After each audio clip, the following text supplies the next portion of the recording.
My name is Nish, and I'm a software engineer with WillowTree. We are a digital product company based out of Charlottesville, Virginia, and Durham, North Carolina. We partner with Fortune 500 companies to build awesome and engaging mobile apps. We are hiring. All right, so moving on. I want to talk a little bit about my motivation, basically. I'm here talking about Redux on Android. The goal was basically for my team to, we tend to work on a lot of the same apps, right? So we have multi-platform teams building on iOS and Android and the web sometimes. And we are always just constantly looking for new and better ways to build apps. So pretty much like most people, practically everybody here, we absolutely just love building the best apps possible. So we decided to try to give Redux and unidirectional data flow a try. So I'm going to talk a little bit about what that means and what unidirectional data flow is and how that kind of fits together. So we just love building awesome things together, and we thought if we were to conform to the same type of architecture, we could generally kind of just share code in between the platforms, share ideas, work closer together. So I'm going to talk a little bit about what we learned and how that went, and a little bit more about the architecture. So your app architecture is basically, so just to kind of give a little bit of a refresher there, it is a set of guidelines and blueprints that basically just kind of nudge you towards a certain way of structuring your code. So the entire idea and premise behind this would be clean separations of concerns and things like the single responsibility principle. Your architecture is typically more of a suggestion more than a hard, hey, you have to do things this way. So it's kind of helpful to keep in mind what it is that it's trying to do for you. How to build apps or how to build and structure your application is not a new problem. We figured this out since the beginning of programming, basically. So ever since the invention of the desktop, things got more and more complicated, and so people were like, we can't have everything inside of one file, right? So your architecture would typically try to separate your code into logical layers, and so you have your view, your business logic, and your model layer. And so it is kind of helpful to look across platform boundaries into how exactly are other people solving the exact same problem that I'm trying to solve. So we constantly rediscover the need for this as we invent new platforms, and so it's kind of interesting to kind of look across the fence to see what other people are doing. So the main goal of your app architecture in general would be to give you better state management. And we're going to talk a little bit more about what that means and how Redux and other architectures kind of accomplish this, and to make your code easier to test. So pretty straightforward and simple enough, right? So state management. What is state? What does that mean? Your application state is basically just stuff that you keep in memory that you eventually render onto the view at some point. It can be mutable or immutable. There are cases for why either approach kind of makes a lot of sense, but it's kind of nice to keep that in mind, right? So now we got state. So we know what state is, but what are the challenges of state management? So I call this the who, what, where of state. So the questions are, where does your state live? Who is allowed to modify that state? And how does the state get modified? So whatever architecture it is that you decide to use should typically give you some solutions to some of these problems, right? So if we kind of think about these questions a little bit, the where does state live is basically, we've all run into that problem of, I have data on one part of the app and I need to get it to the other part of the app. Doing that is non-trivial because of the way I structured my code. You have issues with things like poor encapsulation and stuff like side effects. So you run some code somewhere and then all of a sudden some unrelated part of the app changes and you're like, what the heck is going on? How is state modified? That is basically just an issue of complexity, right? So you have a lot of things that are changing the same different types of, or they're changing the same object in code, and it gets really hard to wrap your head around who is changing what inside of your app. So this brings us to MVP. So this is a very classic architecture on Android. It's one of the earlier ones to emerge. If we kind of look at it basically from the lens of the challenges of state management, we start to ask questions like, where does our state live? So it could be in the model, it could be in the presenter. Who is allowed to modify this state? Could also be the model, could also be the presenter. Not very clear. Depending on our implementation, that might be different. How is state modified? We have things like our callbacks and our observables, other stuff it is that could be running inside of our app, or the presenter could modify state in response to the view, and sometimes the model might modify state in response to the presenter. So how do we kind of solve this? How do we make this a little bit more clear? How do we answer these questions a little bit better? So one way of approaching this, and this is not necessarily a bad way, it's got its pros and cons, is we add more layers. So in this case, we're adding an interactor and a repository whose job is simply to answer the questions, where does state live? That goes into the repository, and then it manages the model in there.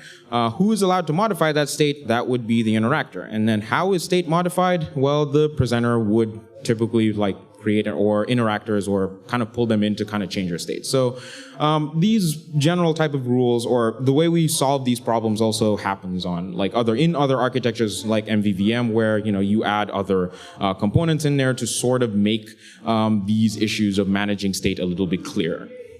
So this kind of brings us to unidirectional data flow. So the idea here would be our state management would just be one cycle. So we start off with a view, and that view dispatches some kind of action. This is very similar to what you'd find in something like MVI. And that action is sent to the dispatcher, and then the dispatcher kind of hands it off to the store, and it's like, here is something for you to operate on, and then it does something. So the main things to note about this would be data predictably goes in one direction. So you always know how the flow kind of happens. State is always encapsulated inside of a single container, and there is a very, very clear mutation point for state. So you know that if something is changing inside of your application, you know who is responsible for doing that. And I say change, but in sort of air quotes, state doesn't actually change. Instead, what you do is you transition between states. So you create a new state and say, that is what I am right now. So how this relates to Redux is an implementation of unidirectional data flow. So Redux was created by a guy called Dan Abramov. It was originally inspired by another architecture called Flux. It originated on the web, and it's built on three main principles. So that is, state is immutable. There is always going to be a single source of truth for state in your application, and a new state is always constructed by pure functions. So we're going to talk a little bit about what that means in a moment. So the Redux flow sort of looks like this, right? Pretty simple, pretty straightforward. Your view, typically going to be things like your fragments and your activities, would do something, and that would dispatch an action. So an action is you basically declaring that I am attempting to do something which will operate on my state. So this is picked up by your dispatcher. The dispatcher is essentially the thing that is kind of like sending off state to the rest of the flow. And then that goes to your store, and your store keeps a reference to your state and your reducer, and then your views sort of subscribe to the store for state changes. So we're going to look at these components in a little bit more detail and kind of discuss that. So state. Your application should have one single global application state. So this is a core philosophy in Redux. And I put a little asterisk over there because if you're kind of already twitching that, single global state, we've been told that this is bad, sort of. So we'll kind of get back to this once we look at this a little bit more. So your state is going to be the single source of truth in your application. So if you ever want to know what is going on inside of your app, you want to look to your state object, and this should be immutable. So how you choose immutability, that is completely up to you. In this example, I'm using Kotlin data classes, but if you are still using Java, you might choose to use something like auto value. So how you actually do that is up to you. Or maybe, if you're not using any of those things, you might just pretend in your entire application that nothing is ever changing and just mark everything final or something. So cool. So now we kind of have a little bit of an idea of how state works. What another core part of this is actually modeling your data correctly, since you now have just one single source of truth for everything. Your state can have substates. So this is basically just a way of describing things that go into your big global state object. In general, we found as we've been implementing Redux and kind of building Redux apps that you generally don't want to have deeply nested state. So that is having an object inside of an object, inside of an object, inside of a map, inside of a list, inside of something. Trying to manage all of that becomes very dicey and very painful. So you generally want to avoid doing that. And something else that we've learned, which took a really, really long time for us to get out of, was your state does not have to match the hierarchy of your UI. The reason for this is you want to keep your state as flat as possible. So in this example, I have a couple of objects inside of there, but instead of having something like home state or whatever other state it is that's inside of my application, maybe I could just collapse that and make it a list and kind of build my home state when I'm trying to bind this to my view. Another great thing that you could do is kind of model your behavior into state. So this is a nice, if you're used to more functional ways of doing things, this would seem immediately obvious. But if not, you could have a class called, so in this example, I have something called loadable, which describes the fact that like this particular bit of state inside of my app could be loaded from some external source or something. So we have a Boolean that kind of marks that we've attempted to get something or we're done loading it. So you could kind of wrap some bits of state or substate inside of that. We found that to be really, really helpful. Cool. So we don't actually mutate state inside of our application. Instead, what we do is we create a new state for everything. So how we do this in this, and again, this is something that kind of depends on your implementation. If you're using something like AutoValue, there's a great library called AutoValue with for this. But Kotlin kind of comes with a nice copy function built in, so we kind of opted to use this instead. So if you want to create a new state object, all you really need to do is invoke the copy function, which does a nice shallow copy for you and returns a new state. So a great benefit of this is that you can kind of compare your new state to your old state. And if you wanted to, you could keep a track of like all of the old states that you've been generating, and kind of it would give you a nice way to do like some little time travel debugging or something. So you could kind of like, if your state changes and you're like, hey, I wish I could go back, it's a really nice way for you to do that. So you kind of have built-in undo into your application. So what should go into your state? So we've been talking about what it looks like, how to build it, but what should be a part of that? So this is where we come back to your app should have one gigantic global application state with an asterisk. Should you have things like navigation state built in? Should you have should you manage your own activity stack or your own fragment backstack, or things like your snack bar or your toasts or button states, and and your business logic, all of that shoved into one gigantic global state object? If this makes you twitch, yeah, I kind of get it. We've never cared about those things before, so why should we start to do that now, right?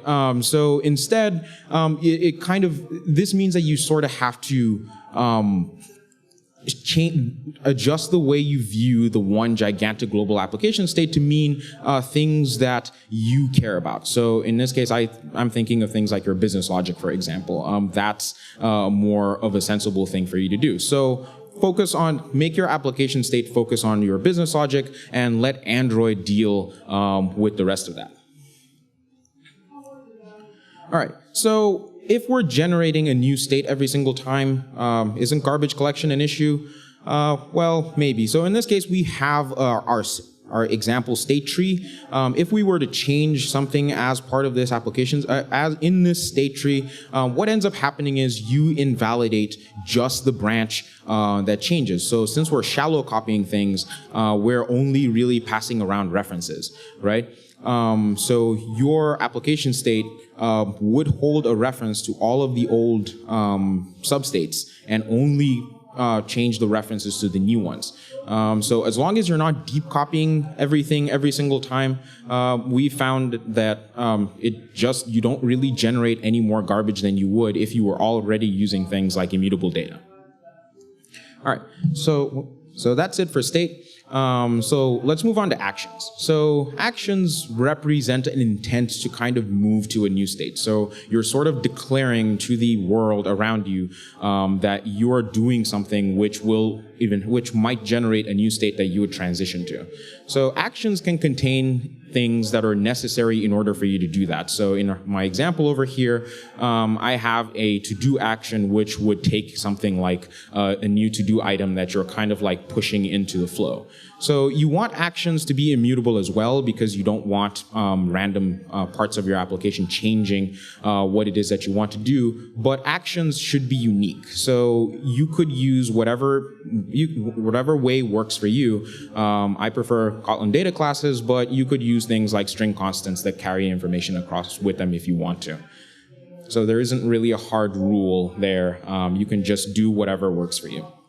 A benefit that we found in our implementations is to use sealed classes for things. Kotlin sealed classes basically allows you to create a restricted type hierarchy, so the compiler is aware of every single possible action that could occur, and your tools could warn you when you are missing something or when something hasn't been implemented correctly. So they're also really helpful if you want to pattern match with a when statement. So in our example over here, we have a when for our action, and then we just check to see what type of class it is, and then smart casts kind of take care of the rest of that on the right-hand side. And well, we have an else just as a catch-all for if we don't want to have to deal with the rest of it. Again, it's not a hard restriction. You can use whatever best fits your needs. So in Java, for example, you could use things like classes or basically just objects with a big if statement block if that works for you. So cool. So this brings us to the reducer. So this is where we're going to start talking a little bit more about pure functions. A pure function is basically just it's a function it basically generates no side effects. So inside of your code, if you have a function, it would take any number of arguments, and for every set of arguments, it would generate a single result. So you could call that a bunch of different times with the same arguments, and you would get exactly the same outcome. So they are very deterministic. For every set of inputs, there is only one output. And so in the context of our reducer, it would always take a state and an action and generate a new state. So it wouldn't be changing anything in the outside world, or it wouldn't be consuming anything from the outside world inside of the function. It's only interested in its arguments and generating a result. So a great benefit of this is it is extremely easy to unit test. We're going to talk a little bit more about that when we talk about testing, but yeah. So you can characterize a reducer with a type alias in Kotlin. It's a nice way to do that. So we're essentially just saying that anything that takes a state and an action and returns a new state, that is just a reducer. So let's take a look at this in action. So we're now starting to kind of bring in our state and our action, and then kind of taking a look at how the reducer does that. So in this example, I have a state that takes a count. And so we're going to create an action called increment that would take a value that says by how much we're going to increment that. So we can update our reducer to kind of handle this. It takes so very simple. It takes our state, our action, and returns a new state. So we pattern match over that, and we say, hey, if our action is this increment action, what we're going to do is construct a new state object by checking what our existing count is and just adding whatever data it is that our action is kind of giving us. And then we have an else there, which returns the old state if we receive an action that we just don't know what to do with. So it's very deterministic, doesn't have any side effects, and it's not pulling any external state, so it's not being changed in any way. So testing this is extremely simple. It's exactly what you would expect. No need for mocks, no need for complicated instrumentation test runners. Plain old JUnit tests are enough. So we just have a test function where we create a state, which is just a class, our action, also just a class, and then we pass this into our reducer function and check if the result in the new state is what it is that we expect it to be. So this is easily my favorite part about Redux applications. So cool, we've taken a look at our state, actions, and reducers. So now let's talk about the store. So the store is kind of what brings all of these things together. So it would do things like keep a reference to our current application state, invoke the reducer whenever actions are dispatched. Your view layer would subscribe to the store to be notified whenever a new state has been generated. For the sake of simplicity and the rest of the talk, I will refer to these as components. So these are just views that know how to subscribe to a store. Your application should have just one store in it. We found that having multiple stores kind of leans more in the direction of flux. And so what ends up happening is that you have very closed loop systems that don't really talk to each other, and trying to synchronize that becomes very, very painful. So let's take a look at the store in action. It's just, so in this case, I mentioned we have components which know how to subscribe to state, so that's just an interface that the view layer can implement. But our store, very simple, initializes with a state and a reducer, in this case just a function that accepts a state and an action. And it should have a couple of methods associated with that. We have getState, which just returns the current state. A dispatch function whose job is kind of to take in an action and then invoke the reducer, and something called a middleware. We're going to talk a little bit about that. And a subscribe function so that the views can subscribe to the store for state changes, and then you'd also have things like unsubscribe so that they can kind of clear their reference to that there. So dispatching actions to the store is very simple. So in this case, we have an activity which kind of implements the component interface. So you can inject the store however it is that you want. So as long as you just get it in there, that's fine. You can use Dagger for this, or some other dependency injection mechanism, or service locators. So whenever an action happens, so in this case a button gets clicked on the UI, what's going to happen is that you're just going to dispatch a new action to the store, and then you're going to override the onNewState function, which will just give you a nice simple way to bind to the view. So you can kind of do this however it is that you want. Some tools will allow you to kind of diff state before you do that. We decided to just keep it simple because we were trying to keep the complexity down. It's a little bit of boilerplate, but it's not that bad. Cool. So there are a couple of problems while dispatching that it is very, very nice to kind of be aware of. One would be dispatching in response to state changes. So dispatching is kind of your way of invoking the reducer to kind of like generate a new state for you, right? So imagine a situation where you receive a state change on your view, and then you dispatch another action. So what's going to happen is you're going to get a new state change on your view, and you're going to dispatch another action. So you keep doing that over and over again. That's an easy way to end up in an infinite loop. That is a problem to kind of be aware of while going into this. We discovered the hard way because it is pretty hard to kind of debug because your app just freezes when something happens.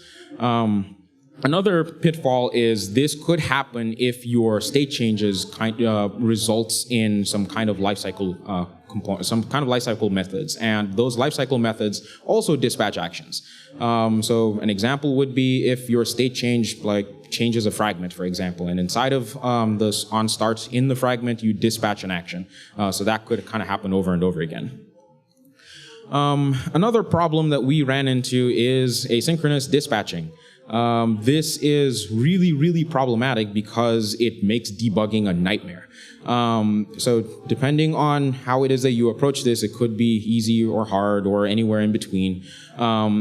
Switching contexts when you dispatch, so thread context when you dispatch, means that you lose your call stack every time you switch to a new thread.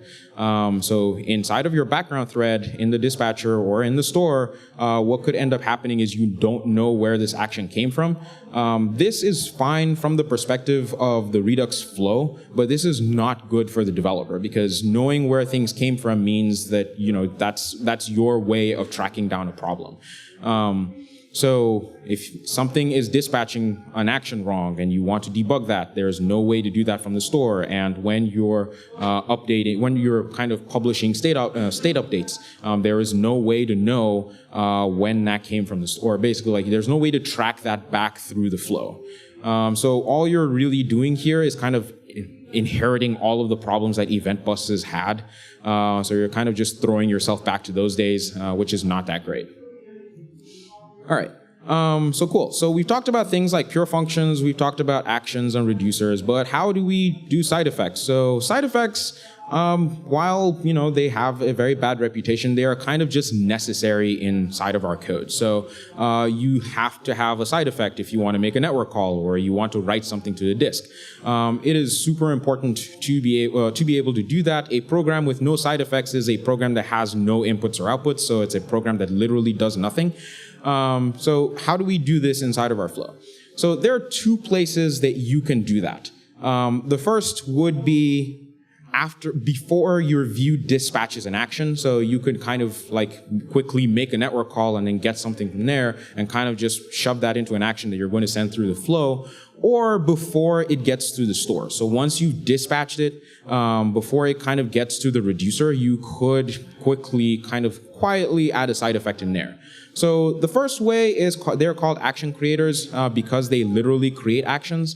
The second way is called middleware because you're kind of intercepting an action before it gets where it is that it wants to go. So let's look at action creators in a little bit of detail.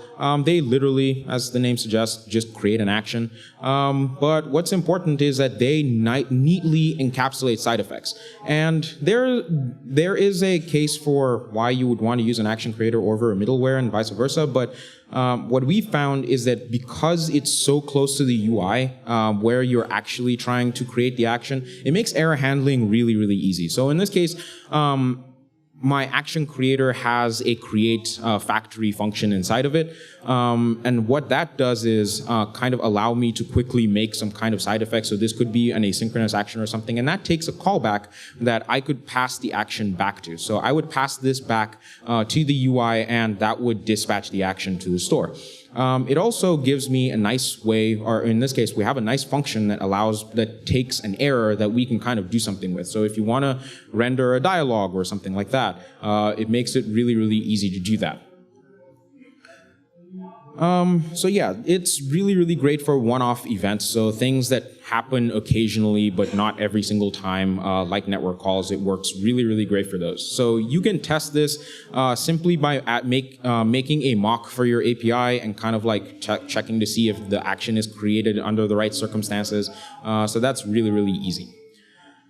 So middleware. So middleware is essentially just an action interceptor. So it basically intercepts an action in the flow, and it is also a nice way to kind of encapsulate your side effect before it gets to the reducer. So we can characterize it very similar to what we did for reducer by basically saying a middleware is a thing that takes a state, an action, and this thing called a dispatch chain. So we're going to talk a little bit about that in a second.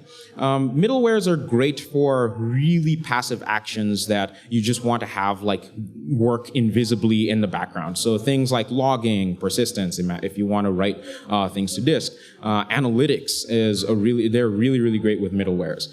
They can do pretty much everything an action creator can, but notice that there's no easy way to kind of handle errors. Since you're so far away from the UI, you would have to kind of make your errors reflected in state. So then you have to manage it as part of like your global application state, which is a little bit more difficult. And personally, I don't recommend.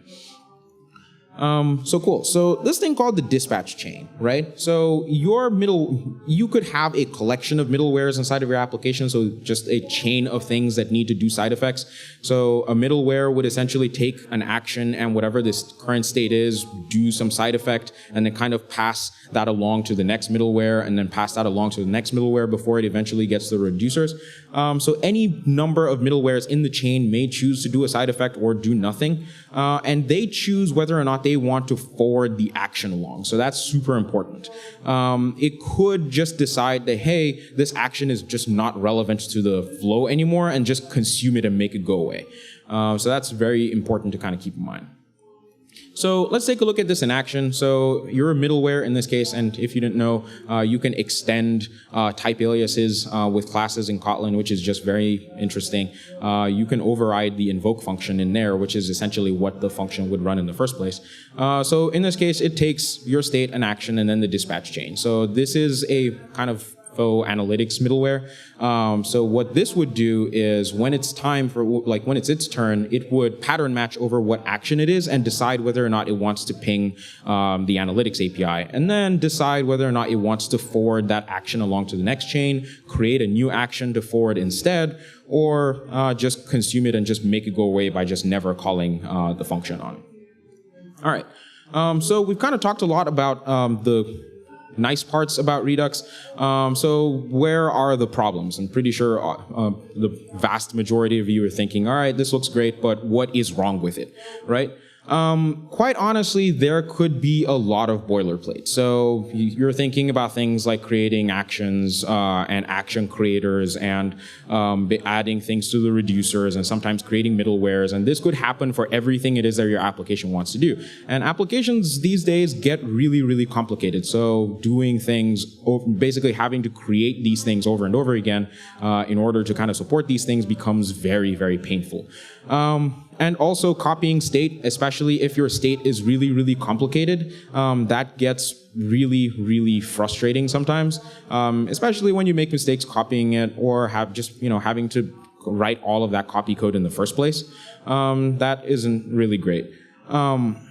It's also hard making sure that things are dispatched in the right order. So users are inherently asynchronous, and sometimes they could do things before other things, and sometimes they might perform an action that you would dispatch, and you want to dispatch something else in response to that. So that could get really dicey sometimes. So you want to having to make sure that things get dispatched right, or your state gets updated in the right order, gets very, very complicated. Also, once you add asynchronous components to that, since you inherently just don't know what order some things might be resolved in, that gets really, really hard to manage. Also, a less hard skill, more of a soft skill, thinking about your team, your larger team. There is a learning curve there, and that's just not going to go away. I don't think right now there is any expectation that any new team member coming onto your team is just going to be like, hey, great, I've done a Redux app on Android before. It's likely they might have heard about it maybe, but don't really know what it is, so you kind of have to account for that while you're basically making your decision on whether or not you want to go this route. It's still pretty new on Android. This means that there is still a lot of stuff to figure out, especially when you compare it with the parent ecosystem, which is just all the stuff that's out there for it on the web.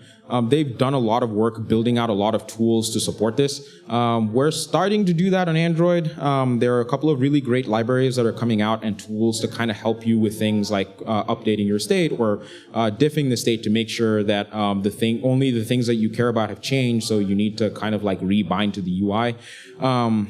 That just isn't quite there yet. So it's really interesting to watch, but it's a really important factor when choosing whether or not you want to make a Redux app.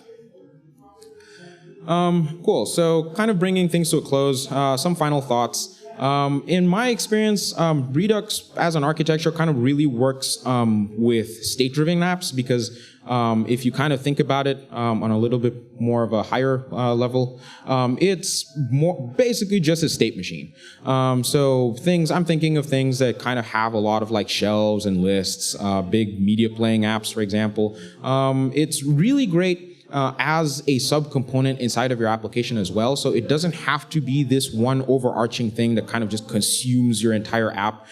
You could decide, hey, I have a video player, and that's basically just a state machine. So I'm going to make that component of my application Redux. So that's something that you could do. Modeling your data is really, really important. It took us a really long time to get this right. So keep doing things like keeping your state hierarchy as flat as you can, keeping it lightweight, and keeping all the cruft out.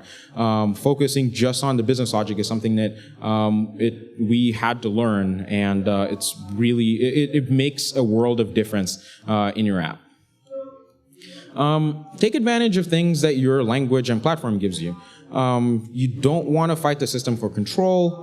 Instead, just focus on what the things that you care about and use things that Kotlin provides. So things like higher order functions, data classes, and seal classes. So in all of my examples, most of my components in there were just functions, especially thinking about things like the reducer. That you don't need, if you don't need to wrap it in a class, why should you? So yeah. And also, it is not the one true architecture, so the search for that continues. But that's okay. It's got its pros and cons, and it's important to be really informed before going down this route. So evaluate it, take a look at it, play around with it, build a couple of simple apps, and see if it's for you. And if it's not, that's okay. You want to go with the architecture that works best for your use case. So there are a couple of resources if you decide, hey, I'm interested, I want to learn more about this. The official Redux documentation is pretty great. It really defines like the flow and a lot of the components that I kind of talked about in a lot more detail. So that's invaluable if you want to kind of go down this route. I wrote a blog post in collaboration with Pusher called Lessons Learned Implementing Redux on Android. I recommend you check that out too. And there are a couple of really good libraries. So Evan Tatarka wrote a Redux library, and there is ReKotlin, which is a port of ReSwift, which is a port of Redux on iOS. So I recommend you check that out. It's also super good. All right. So thanks for listening, everybody. I will be around for questions.